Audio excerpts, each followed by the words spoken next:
جو شخص اپنے سیکرٹ افیئرس کو، اپنی سیکرٹ لائف کو، اپنی پرائیویٹ زندگی کو کی اصلاح کر لیتا ہے، اللہ اس کے پبلک میٹرز کی اصلاح کر لیتا ہے۔ آپ لوگوں میں اپنے نام کی محبت چاہتے ہیں، آپ چاہتے ہیں کہ لوگ مجھے اچھے نام سے جانیں، تو آپ پرائیویٹ لائف کو خالص کر لیں اللہ کی رضا کے لیے، گناہوں سے بچ جائیں، پرائیویٹ لائف میں سیکرٹ سن سے بچ جائیں، because everyone loves to be loved and praised. Ibrahim علیہ السلام نے دعا کی تھی نا، وَاجْعَلْ لِي لِسَانَ صِدْقٍ فِي الْآخِرِينَ، یا اللہ میرا اچھا ذکر جاری کر دے آنے والی نسلوں میں، اور اللہ نے دعا قبول فرمائی، اور ہم درود پڑھتے ہیں ان پہ ہر نماز میں۔ تو it is good to love for yourself کہ لوگ مجھے اچھے الفاظ میں یاد رکھیں۔ اگر آپ یہ چاہتے ہیں تو پھر اپنی پرائیویٹ لائف کو پاک کر لیں اور صاف ستھری کر لیں اللہ کی رضا کے لیے، یہ کام لازمی کریں انشاءاللہ، کیونکہ اللہ تعالیٰ جانتے ہیں ہمارے عیوب کو اور غیوب کو۔ وَنَعْلَمُ مَا تُوَسْوِسُ بِهِ نَفْسُهُ، ہم تو جانتے ہیں کہ تمہارا نفس تم سے کیا وسوسہ کرتا ہے۔ وَنَحْنُ أَقْرَبُ إِلَيْهِ مِنْ حَبْلِ الْوَرِيدِ، ہم تمہاری شارک سے بھی زیادہ قریب ہیں۔ اللہ فرماتے ہیں قُلْ إِن تُخْفُوا مَا فِي صُدُورِكُمْ أَوْ تُبْدُوهُ يَعْلَمُهُ اللَّهُ، تم چاہے اپنے دلوں میں کچھ بات چھپاؤ یا اس کو ظاہر کرو، اللہ تعالیٰ سب جانتا ہے۔ تو اپنے دلوں کو پاک کر لیں، اپنی تنہائیوں کو پاک کر لیں، اپنی پرائیویٹ لائف کو پاک کر لیں، اللہ تعالیٰ آپ کی پبلک لائف کو بھی سنبھال لے گا اور اس کو پاک کر لے گا، کیونکہ اللہ تعالیٰ ان لوگوں سے بہت محبت کرتے ہیں جو اکیلے میں تنہائی میں اللہ سے ڈرتے ہیں۔ الذین یخشون ربهم بالغیب، جو لوگ اکیلے میں اپنے رب سے ڈرتے ہیں، اللہ تعالیٰ ان کی تعریف بیان کرتے ہیں۔ من خشی الرحمن بالغیب وجاء بقلب منیب، جو شخص غیب میں تنہائی میں اکیلے میں رحمان سے ڈر کے اس کو بنا دیکھے، وجاء بقلب منیب، اور ایک صاف ستھرا قلب سلیم لے کے آیا، ایک ساؤنڈ ہارٹ لے کے آیا، یہ شخص اصل کامیاب ہے۔ ابن جوزی رحمہ اللہ فرماتے ہیں کہ know that if people are impressed by you, they are in reality they are impressed by the beauty of Allah subhanahu wa ta'ala covering your sins۔ اللہ تعالیٰ کے ستار ہونے سے وہ محبت کر رہے ہیں، اللہ کے ستار ہونے سے وہ امپریس ہیں، اصل میں تمہارے سے وہ امپریس نہیں ہے، کیونکہ اللہ نے جتنے خوبصورتی سے تمہارے گناہوں کو چھپایا ہوا ہے، لوگ اس وجہ سے تمہارے سے امپریس ہیں۔ اور اللہ کے ستار ہونے کا اصل جو خوبصورتی ہے وہ یہ کہ اللہ تعالیٰ ستار ہے۔ اللہ تعالیٰ چاہے تو ہر چیز پبلک کر دے، اللہ کے لیے کیا مشکل ہے۔ زکریا علیہ السلام کی دعا جو انہوں نے بالکل تنہائی میں کی تھی، کہا تھا اذ نادى ربه نداء خفیا، بالکل سیکرٹ پریئر جو انہوں نے مانگی تھی، نداء خفیہ دعا مانگی تھی، اللہ نے ان کو ہزاروں سال بعد پبلک کر دیا، اور آج ہم قرآن میں پڑھتے ہیں جو بھی انہوں نے دعا کی تھی کہ مجھے اولاد چاہیے۔ مریم علیہ السلام کی والدہ حنا بنت فاقود، جس کو کرسچنز سینٹ اینی بولتے ہیں، ان کی جو انٹینشن تھی جو کہ دل میں کی گئی تھی، خالص تھی، اللہ نے اسے پبلک کر دیا، اور آج ہم جانتے ہیں جن نے کہا تھا کہ اللہ اگر مجھے اولاد ہوئی میں آپ کے لیے وقف کروں گی اسے، تو اللہ تعالیٰ ہر چیز کو پبلک کر سکتے ہیں۔ The question is what is my and your secret with Allah subhanahu wa ta'ala؟ What is our secret with Allah subhanahu wa ta'ala؟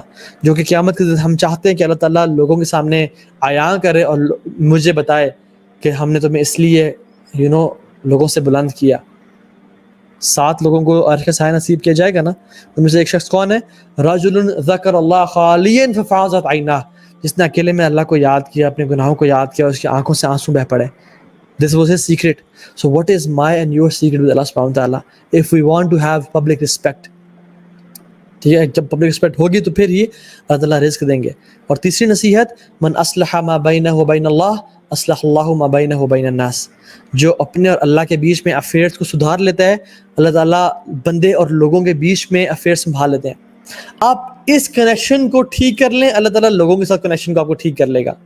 آپ نے یہ خراب کر دیا، یہ بھی خراب ہو جائے گا، یاد رکھیں اس بات کو۔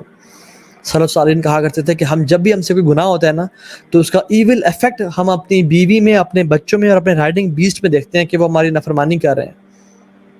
the core of our good relations it is in this نصیحہ، من اصلح ما بینہ و بین اللہ اصلح اللہ ما بینہ و بین الناس، کہ جو شخص اپنے اور اللہ کے بیچ میں معاملات کو صحیح کر لیتا ہے، اللہ تعالیٰ اس کے اور لوگوں کے بیچ میں معاملات کو صحیح کر لیتے ہیں۔ تو یہ بڑی امپورٹنٹ چیز ہے، اور آپ چاہتے ہیں کہ آپ کی اولاد بات مانے، آپ کی اولاد نیک ہو، آپ کی اولاد کا فیوچر سیکیور ہو، تو ان کے لیے لاکھوں کروڑوں بینک میں نہ چھوڑ کے جائیں، بلکہ کیا چھوڑ کے جائیں؟ وَكَانَ أَبُوهُمَا صَالِحًا۔ سورہ کاف میں جب تیسرا شخص تھا جس کے بارے میں 2 انبیاء یا ایک نبی اور ایک ولی، موسیٰ علیہ السلام اور خضر علیہ السلام، دیوار بنا رہے تھے, اللہ تعالیٰ کیا کہتے ہیں کیوں کر رہے تھے وہ, کیوں کام پہ لگایا 2 انبیاء کو یا 1 نبی اور 1 ولی کو اولاد کی خدمت کے لیے, کیونکہ اس کا باپ نیک تھا. وکان ابوہما صالحا, اگر آپ چاہتے ہیں آپ کی اولاد کو اللہ تعالیٰ حفاظت کرے تو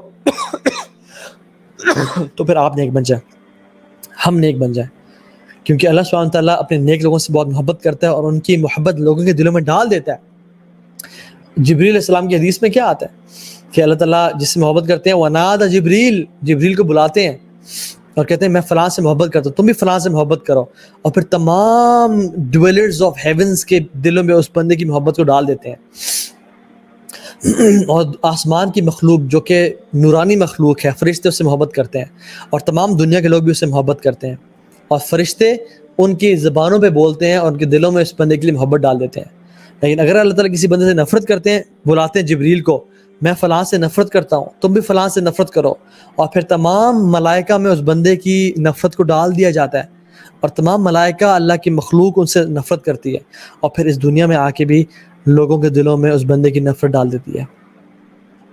اللہ تعالیٰ فرماتے ہیں ان الذین آمنوا وعملوا الصالحات سیجعل لهم الرحمن ودا, جو لوگ ایمان لے اور عمل صالح کیے اللہ تعالیٰ ان کے لیے لوگوں کے دلوں میں محبت ڈال دیں گے, ان کی جو ہے نا ان کی کمال کی زندگی ہوگی.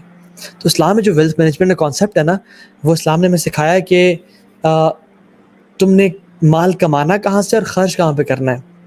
قیامت کے دن 4 سوال کیے جائیں گے ہر انسان سے, اور جب تک ان سوالات کا جواب نہیں دے گا وہ اپنے قدم نہیں ہلا پائے گا. اور سب سے جو امپورٹنٹ ایک سوال کیا کیا جائے گا, ان 4 میں سے ایک سوال وعن مالہ, اس کے مال کے بارے میں, این اکتسبہ, کمایا کہاں سے, وفیما انفقہ, اور خرچ کیسے کیا. تو ہماری ارننگ اور ہماری اسپینڈنگ کے حوالے سے ہمیں سوال کیا جائے گا. اور یہ جو مال ہے نا, یہ ہمارے لیے ویکنس بنایا گیا ہے, ٹیسٹ بنایا گیا ہے. اللہ تعالیٰ فرماتے ہیں زُيِّنَ لِلنَّاسِ حُبُّ الشَّهَوَاتِ مِنَ النِّسَاءِ وَالْبَنِينَ وَالْقَنَاطِيرِ الْمُقَنطَرَةِ مِنَ الذَّهَبِ وَالْفِضَّةِ وَالْخَيْلِ الْمُسَوَّمَةِ وَالْأَنْعَامِ وَالْحِرْثِ ذَلِكَ مَتَاعُ الْحَيَاةِ الدُّنْيَا وَاللَّهُ عِندَهُ حُسْنُ الْمَآبِ.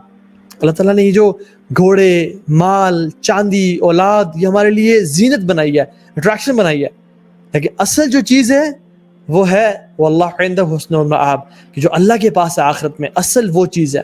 یہ ڈسٹریکشنز ہیں, اصل جو اٹریکشن ہے وہ اللہ تعالیٰ کے پاس ہے جو کہ جنت ہے.